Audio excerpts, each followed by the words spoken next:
Bismillahirrahmanirrahim. Alhamdulillahirabbil alamin. Wassalatu wassalamu ala Rasulillah ma ba'd. Allahumma anfa'na bima 'allamtana wa 'allimna ma yanfa'una wa zidna ilman.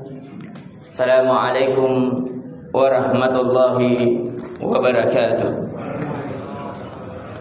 Tidak ada kalimat yang lebih layak membasahi lisan kita kecuali kalimat syukur kepada Allah yang telah menyempurnakan kepada kita bulan ketaatan, yang semoga dengan bulan-bulan selainnya dari bulan Ramadan Allah memudahkan kita pula di atas taufik dan hidayahnya untuk kita melakukan ketaatan kepadanya, karena dialah Allah Tuhan di bulan Ramadan dan dialah pula Tuhan di selain daripada bulan Ramadan.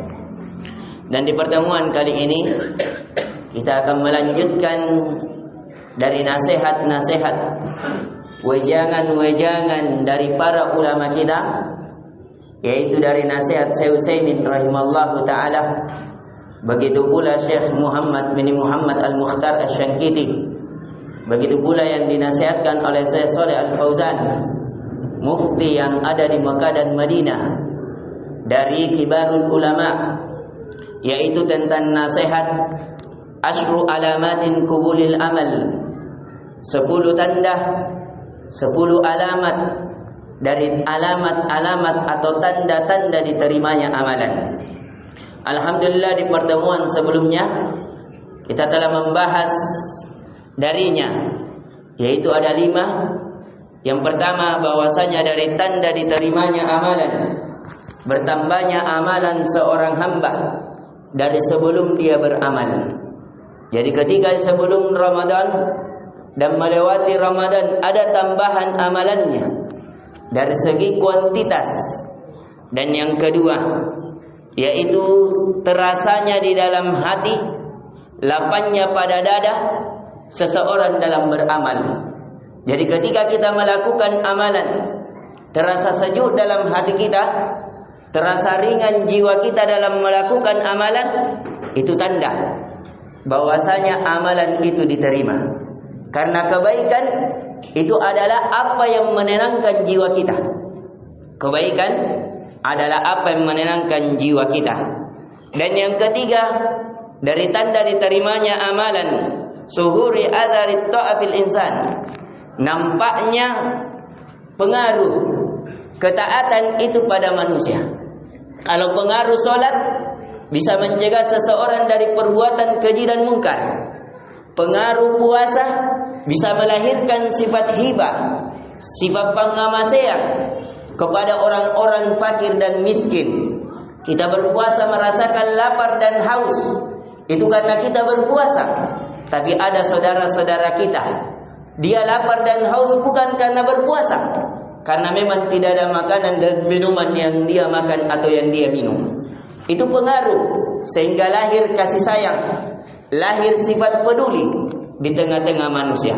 Kemudian yang keempat, al-imtina'u 'anir ruju' ilal ma'asiyah, yaitu seseorang terhalangi dirinya dari maksiat.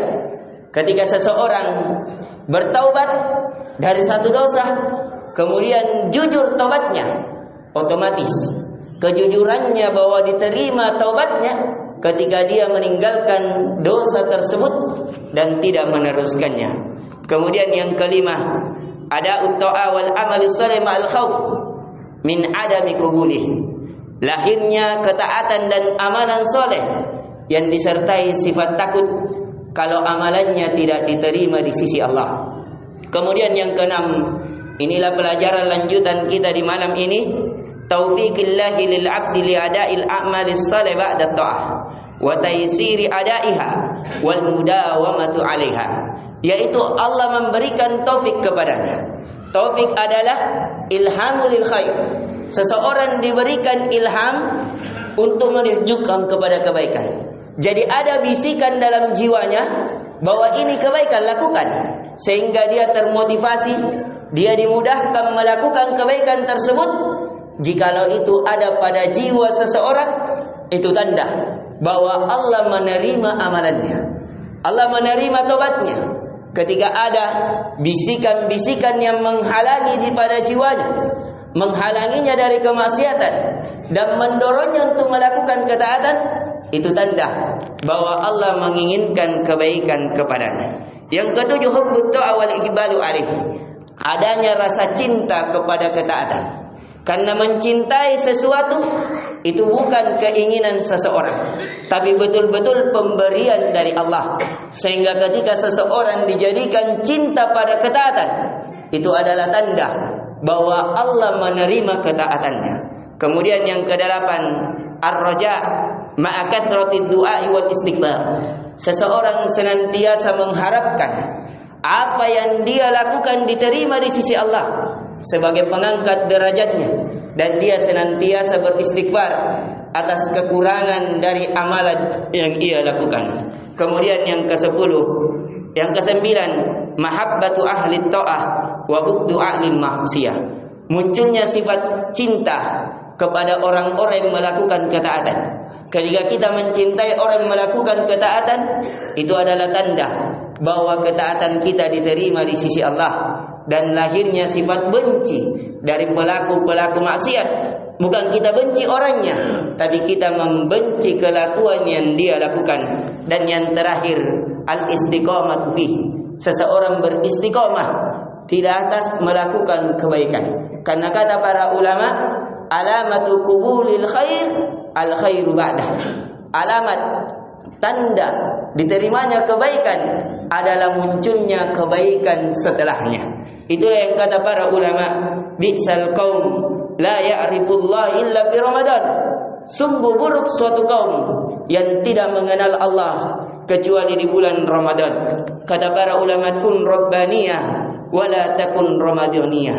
Menjadilah kalian menjadi hamba-hamba yang rabbani, yang senantiasa beribadah kepada Allah dalam seluruh keadaan, dalam segala tempat, dalam segala sisi. Wala takun ramadaniyah, jangan kalian menjadi hamba-hamba Ramadan saja. Dia mengenal Allah hanya di bulan Ramadan. Ini nasihat yang singkat yang kita berikan, inti pelajaran yang bisa kita petik dari pelajaran bahwasanya di antara tanda yang Allah berikan kepada seorang hamba dari tanda diterimanya amalan, ketika Allah memberikan taufik kepadanya di atas ketaatan, kemudian munculnya rasa cinta pada ketaatan, kemudian lahirnya sifat raja, sifat harapan agar ketaatannya diterima di sisi Allah, kemudian lahirnya sifat cinta atas pelaku ketaatan dan sifat benci terhadap yang melakukan kemaksiatan, kemudian dia istiqomah di atas kebaikan terus menerus hingga ajal menjemputnya, sebagaimana firman Allah, wa'budu rabbaka hatta ya'tiyakal yakin. Maka sembahlah Tuhanmu sampai datang kematian. Dan kematian, kata Ibnu Katsir, adalah al-maut, yaitu keyakinan dimaksudkan adalah kematian. Ini yang bisa kita berikan dan kita ingatkan bahwa ini di bulan Syawal. Salah satu disunnahkan seseorang berpuasa 6 hari di bulan Syawal, sebagaimana hadis dari Abi Ayyub Al-Ansari yang diriwayatkan oleh Imam Muslim, Imam Tirmizi dan Imam Ahmad. Kata Nabi sallallahu alaihi wasallam, man shoma ramadana thumma atba'ahu shittan min Syawal kana kasiyamid dahr. Siapa yang berpuasa di bulan Ramadan kemudian dia mengikutinya 6 hari di bulan Syawal, baik secara berurutan maupun secara terpisah, maka dia seakan-akan seperti orang yang berpuasa selama setahun. Ini yang bisa kita berikan, semoga memberikan manfaat kepada kita seluruhnya. Jikalau ada kebaikan itu datangnya dari Allah, jikalau ada kesalahan itu datangnya dari kami. Subhanakallahumma bihamdik, asyhadu an la ilaha illa anta, astaghfiruka wa atubu ilaik. Assalamualaikum warahmatullahi wabarakatuh.